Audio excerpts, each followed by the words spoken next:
It's a grief rarely spoken about, one that happens behind closed doors, often in silence. For many women, miscarriage is not a one-time heartbreak, but a recurring trauma. In this story, we speak to women who have endured not one, but more than 2 miscarriages, commonly termed as multiple or recurrent miscarriages. Their courage to speak out is shedding light on a loss that too many carry alone.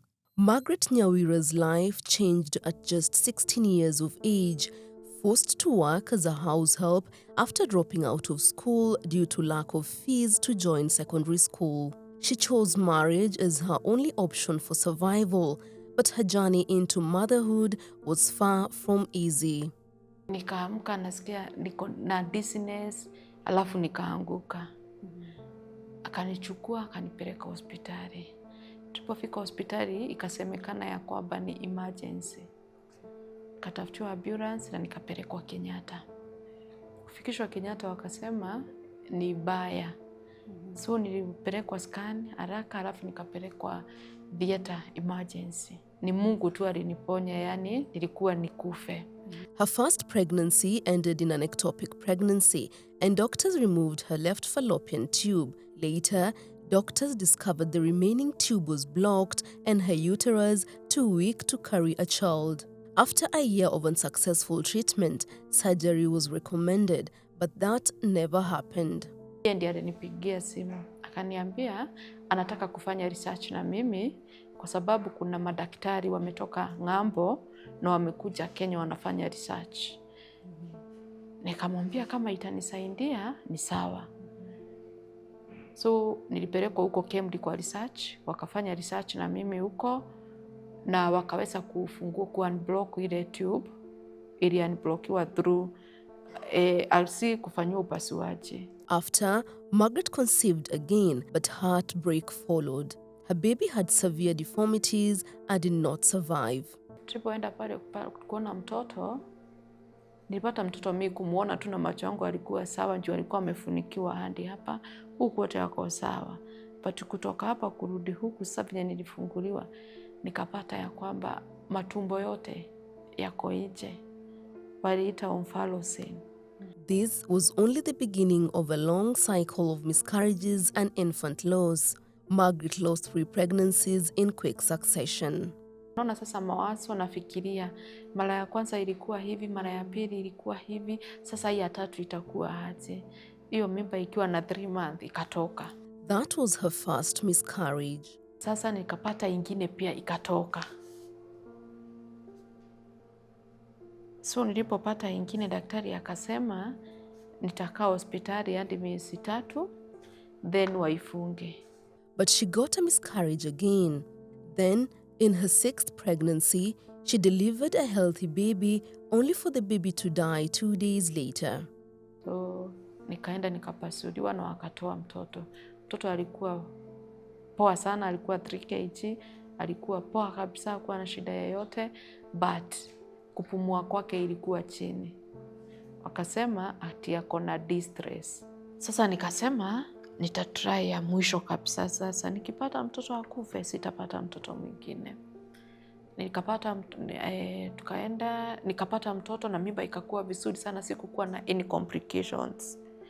So tukiwa pale, tukaenda hosi, ikasemekana hawatangoja labor pain. So alitolewa kabla afikishe 9 months. By her 6th pregnancy, Margaret was broken. Nikaenda hapo ndio daktari akakuja akaniambia, Margaret, umenipata hapa kwa mtoto? Nimejaribu kisha mtoto ameenda. Sasa hapo ndio niliona giza mchana. The pain was not just physical, the stigma weighed heavily. Tukiwa pale kwa bario, my mom, mother Njiru, akaniambia ya kwamba, Magi, umesaa sana. Umesaa, lakini sasa umbaya umejaribu na unasalia chini. Sasa mimi kufikia mahali tumefika, ukipata mtoto mwingine akufe, wewe jua tu mahali utapeleka. Her husband was convinced to marry another woman. Margaret slipped into depression, developed high blood pressure, and had to seek psychological help. Years later, in her second marriage, Margaret faced more loss. She miscarried again. So nilipoolewa juu ya ile tu uoga, ni uoga tu ilikuwa inanisumbua, sio kitu ingine. Ile mimba nilipata ya kwanza ikatoka. Ilitoka na 3 months. She endured long hospital admissions, but finally after a 9th pregnancy, she held her baby, a child who is now 14 years old. Nilijipata nikiamka theater, nasikia mtoto analia kwa umbali, nikauliza mtoto ni wa nani? Nasema mtoto ni wako na uchunge miguu, ako hapo katikati ya miguu. Haki nilianzia kulia tu hapo, daktari chukueni mtoto mpeleke nursery. Mimi nikipata mtoto anapelekango nursery. Anasema hapana, kama ako na shida lakini huyu hana. Still, the losses did not stop. 2 more babies died and an end to her second marriage. Then years later, after treatment for fibroids and ovarian cysts, she became pregnant with twins. One died shortly after birth, the other survived. Today, that child is 8 years old. Through her journey, Margaret endured 4 miscarriages and lost 6 babies. For many women, miscarriage is not just a single event, but a repeated heartbreak. Faith Mwende knows this pain too well. In the past 9 years, she has endured 5 miscarriages, each one leaving behind grief, questions, and lessons. Faith's first miscarriage came in 2016. The first miscarriage was in 2016.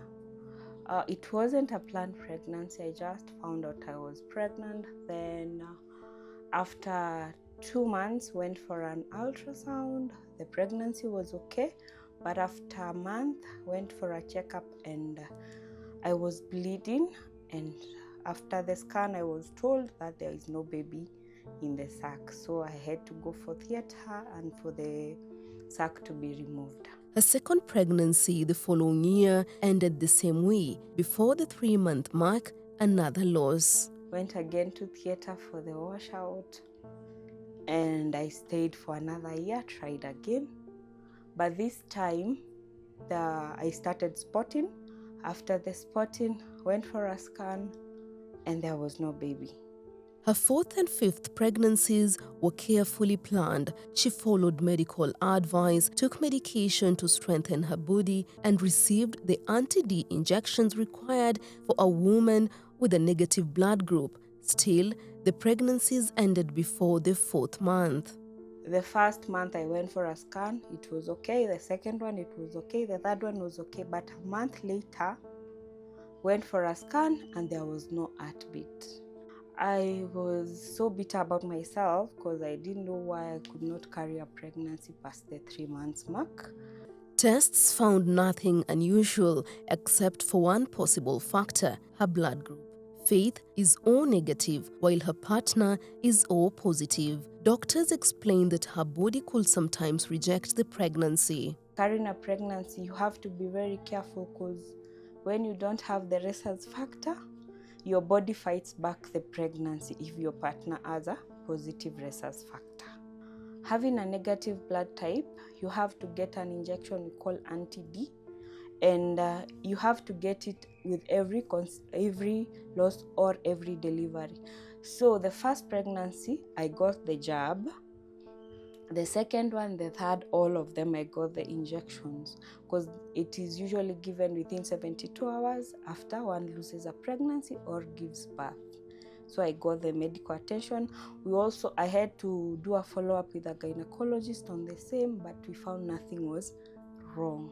RH incompatibility or RH disease happens when a woman with RH negative blood is exposed to RH positive blood, causing her body to make antibodies against it. According to a 2023 paper on RH incompatibility published on Medscape, while the condition is more common in people of European descent than in people of Africa or Asian descent, experts warn that the prevalence is still significant. Globally, RH disease affects a significant number of newborns, and without treatment, about half of the babies with the disease may die or suffer brain damage. Despite following every instruction, Faith still lost all 5 pregnancies. As a nurse, she says her medical knowledge has helped her cope, but she has never sought professional counseling. Instead, She leaned on her family, friends, and faith. For healing, I think just accepting the fate, that is what has helped me a lot. Because when I lose the pregnancy, the first few months is where I feel the pain and also the impact of losing the pregnancy. But as days go by, everything goes back to normal. I forget that I lost a pregnancy. Then I say, maybe next time will be something different. Faith's consolation also came from taking care of her cat called Fluffy, who now stays with her partner after they parted ways. He was like a baby. Wouldn't let you do anything without even acknowledging his presence around. So, a very pretty, huge cat.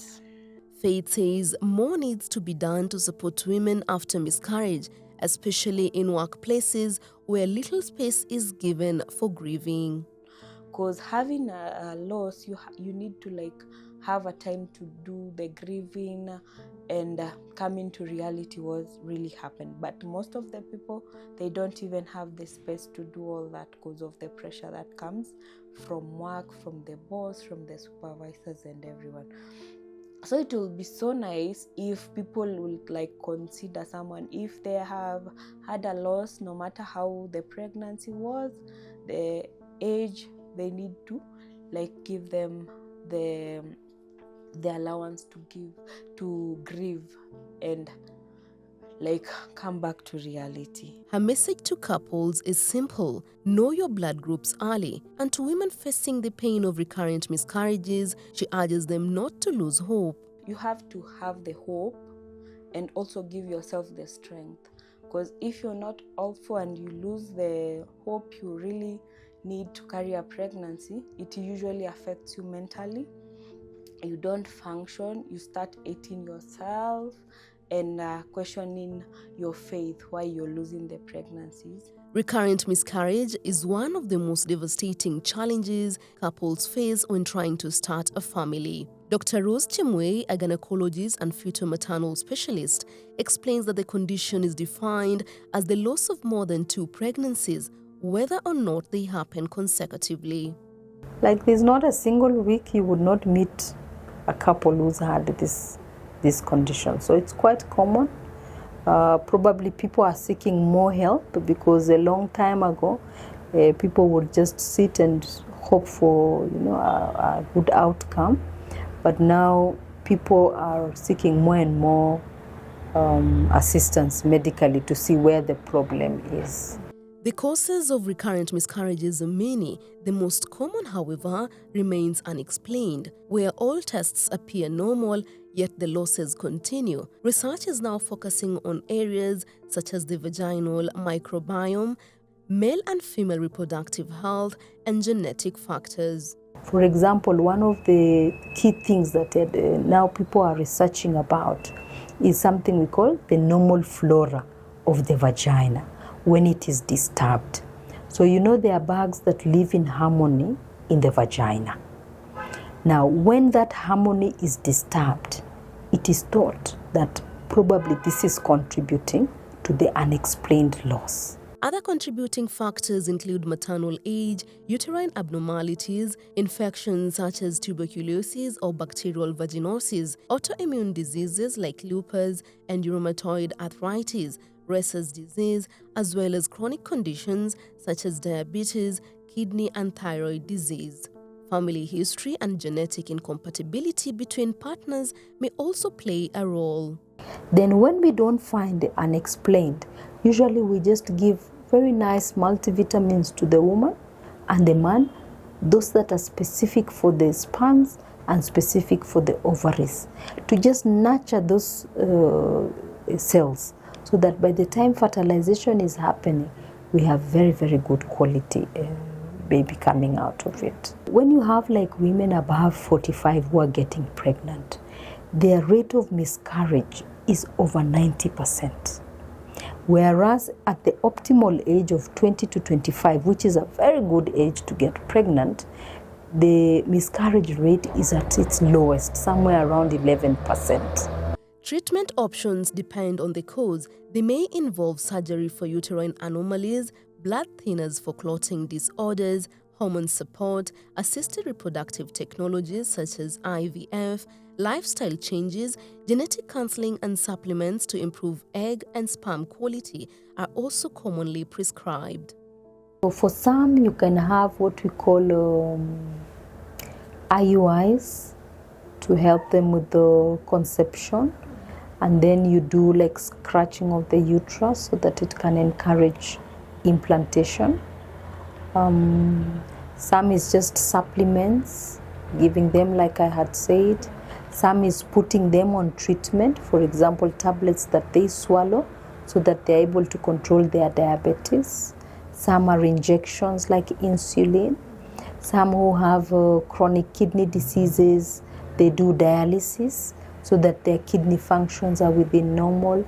If they have hypertension that is poorly controlled, those are tablets that are very affordable that you can buy. So the spectrum of how much you would spend really depends on what is causing the recurrent miscarriage.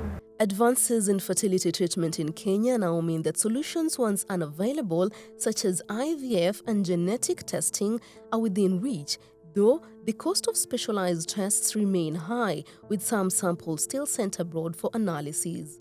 We are now hoping to have a genetic lab set up here in Kenya so that the testing is more affordable. That test, running that genetic test alone, is 150,000 Kenyan shillings. Draw the samples here, but it's run outside the country.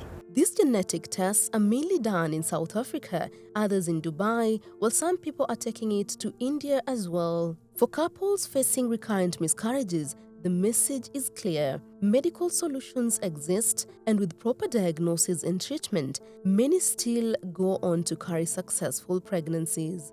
The loss of a pregnancy, whether in the first weeks or in the final trimester, is devastating for any woman. Counseling psychologist Cleopa Njiru says for the mother, it is not just a medical condition, it is the loss of a baby, and with it, the hope of motherhood. It comes like a shock because it's not something they were prepared. And then there are several other emotions that come like anxiety. Now after what is going to happen, either it's going to be a procedure to remove the baby, whatever it will be, the feeling of, will I be a mother again? So starts now the anxiety. There is also the guilty, the feeling of, I may have done something or not done something. That's why the baby could not continue being in the womb. And it will depend with the society how they take it. Njiru explains that women often blame themselves, and if these emotions are not addressed after the first miscarriage, they become compounded with every loss that follows. Someone can go through the shock immediately and denial, but move straight into feeling sad, feeling helpless. And they can go back again into the shock again because it's just moons changing, which are triggered by different things.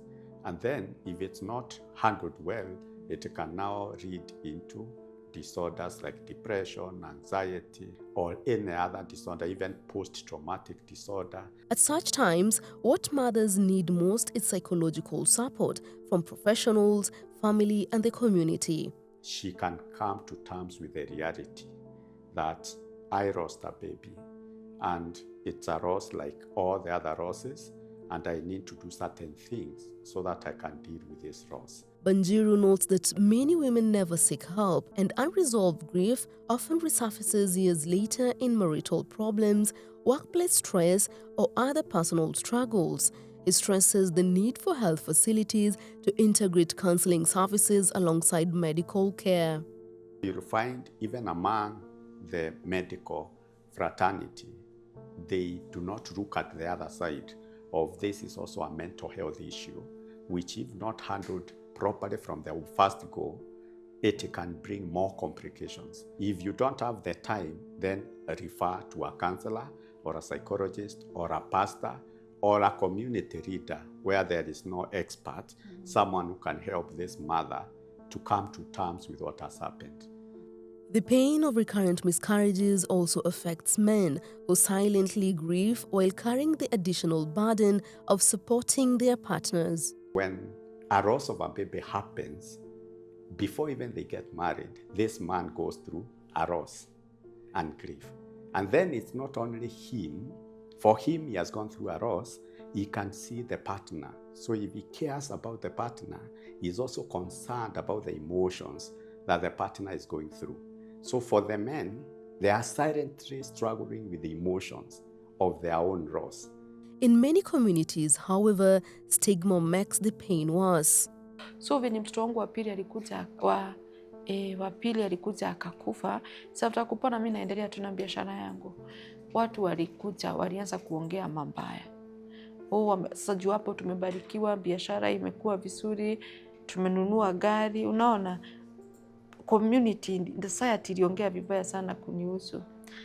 Huyo unaona sasa ametajirika, huyo ni kama sasa aliingia kwa Illuminati, anauza watoto wake kwa mashetani ndio atajirike. Some believe there are some cultural beliefs, like they have witchcraft. Others are like curses from maybe your ancestors, or it is something like comes like from your family. But after all those experiences, having interacted with so many, you find that most of them are not related to the culture part. They are usually medical related. Some might even come and tell the lady direct, allow your husband to marry again so that you can have a child. What does that mean to this woman? So some of those statements people give and some of the suggestions, they now bring more trauma, more emotions to the mother who has not yet started even dealing with the pregnancy. Njiru insists that breaking stigma and offering psychological support is just as important as medical treatment, because for every woman who loses a pregnancy, the journey to healing begins with being heard, understood, and supported. According to the 2022 Kenya Demographic and Health Survey, 10% of all pregnancies to women aged 15 to 49 ended in miscarriage. For women like Margaret and Faith, recurrent miscarriages are not just medical events, they're battles of the body, mind, and spirit. Their courage to share their stories is a reminder that pregnancy loss is not a private shame, but a shared human grief. Breaking the silence, ending the stigma, and offering both medical and emotional support could mean the difference between despair and hope for countless families. Because behind every statistic is a woman, a couple, and a dream of parenthood that deserves compassion and care. For women facing miscarriages, every loss is heavy, but so there is hope that one day the story will end differently. Nuru Abdulaziz for Willow Health Stories.